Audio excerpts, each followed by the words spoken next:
और वो चला भी गया महाराज। तो महाराज ने कहा क्या? वो दरवाजे पे चावल छोड़ करके चला गया। महाराज दौड़ करके दरवाजे की चौखट पे जाते हैं तो देखते हैं उसमें सुंदर अंकुरित पौधे उत्पन्न हो गए थे। राजा ने सोचा कि अगर आज ये चावल, कृपा के चावल मेरे ऊपर पड़ जाते तो मेरा हाल क्या होता, मेरा कल्याण हो जाता। जब एक काष्ठ में से, लकड़ी में से अंकुरण हो गया तो मुझ जैसी जड़ बुद्धि को आज ज्ञान, परम ज्ञान मिल जाता अगर आज उस बच्चे ने मेरे ऊपर चावल छोड़ दिए होते। अब राजा दौड़े दौड़े गए हैं गुरुदेव के पास में। गुरुदेव चारपाई पे लेटे हुए हैं। गुरुदेव के चरणों में प्रणाम किया और राजा ने कहा महाराज उसी बालक को बुलवाओ और आशीर्वाद के अक्षत मेरे ऊपर डलवा दो। गुरुदेव ने जब जागबली को बुलाया, बेटा यहां आओ, तो जागबलिक आए तो, लेकिन जब गुरुदेव ने कहा कि देखो जागबलिक, तुम इन राजा के ऊपर आज कृपा के जो चावल छोड़ने गए थे उन चावलों को दोबारा अभिमंत्रित करके इन राजा के ऊपर छोड़ दो, तो जागबलिक ने मना कर दिया। कहने लगा गुरुदेव आप ये कार्य करते होंगे, मैं ये काम नहीं कर सकता। मैंने इनके द्वार पे बहुत प्रतीक्षा की, ये आए नहीं। अब मेरी तरफ से इनको कोई आशीर्वाद नहीं मिल सकता। तो जब गुरुदेव ने कहा कि क्या तुम मेरा आज्ञा नहीं मानोगे, तो जागबलिक जी ने कहा महाराज गुरुदेव जो दंड देना चाहे वो स्वीकार है, लेकिन राजा के ऊपर मैं चावल नहीं छूऊंगा। तो गुरुदेव ने गुस्से में कहा कि जितना मैंने तुमको सिखाया है वो सारी विद्या हमको बमन विधि के द्वारा बाहर निकाल करके वापस कर दो। कहा जाता है जागबलिक जी ने उस समय अपनी दोनों हाथ की उंगलियों को गले की घाटी में डाल करके बमन विधि के द्वारा, उल्टी के द्वारा वेद की ऋचाओं को जमीन पे गिरा दिया है। और जब उन वेद की ऋचाओं को जमीन पे गिराया है तो ऋषि मुनि सारे तड़प रहे हैं कि ये ऋचाएं हमको मिल जाएं। तो ऋषि लोग उस समय तीतर का स्वरूप बना करके, तीतर का स्वरूप बना करके, तीतर पक्षी का स्वरूप बना करके उन ऋचाओं को चुगने चले गए हैं। और उन ऋचाओं को उन सभी ऋषियों ने आत्मसात कर लिया है। तीतरों के द्वारा उन ऋचाओं को अपने आत्मसात करने के कारण वेद की एक शाखा का नाम क्या है? तैत्तिरीय उपनिषद। किसी ने पढ़ा है?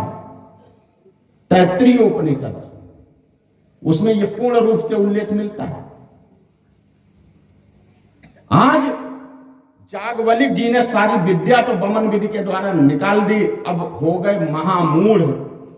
अब महामूढ़ हो गए हैं तो अब जागबलिक जी को कोई ऐसा गुरु नहीं मिल रहा है। तो जागबलिक जी ने कहा गुरु करूंगा तो ऐसा करूंगा जिसके समक्ष कोई ना हो। तो पहुंच जाते हैं सूर्य भगवान के पास में, और सूर्य भगवान के अश्व के कान में बैठ करके सूर्य भगवान से शिक्षा ग्रहण की है जागबलिक जी ने।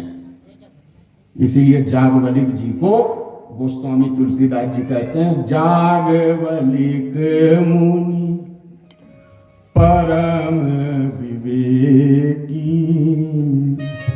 भरद्वाज राखे पद टेकी।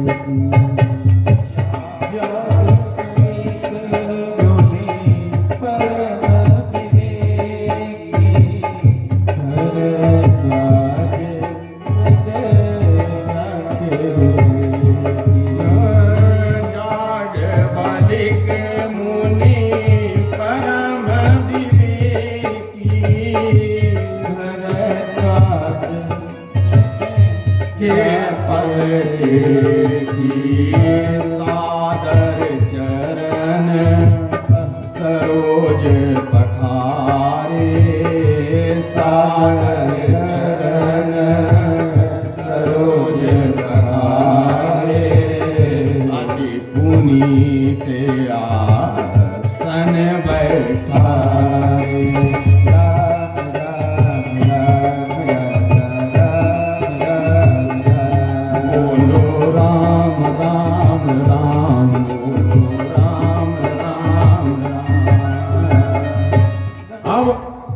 जागबलिक जी को एक एक उच्च आसन पर बिठाला गया है। अब भरद्वाज जी का एक प्रश्न है, और प्रश्न क्या है कि हे प्रभु, हमारे मन के अंदर एक संशय है, मोह है और भ्रम है। हम पहले ही आपको बता चुके हैं कि भरद्वाज जी के अंदर ये तीनों चीजें हैं, और उन मोह, भ्रम और संशय को दूर करने के लिए आज जागवली जी के सामने हाथ जोड़ करके खड़े हैं और अपना प्रश्न रखते हैं। जब हम गुरु के सामने पहुंचते हैं तो पूछते हैं कि हे प्रभु, अब आप हमारा अज्ञान दूर करें। और मेरा प्रश्न क्या है कि राम नाम कर अमित प्रभाव, संत पुराण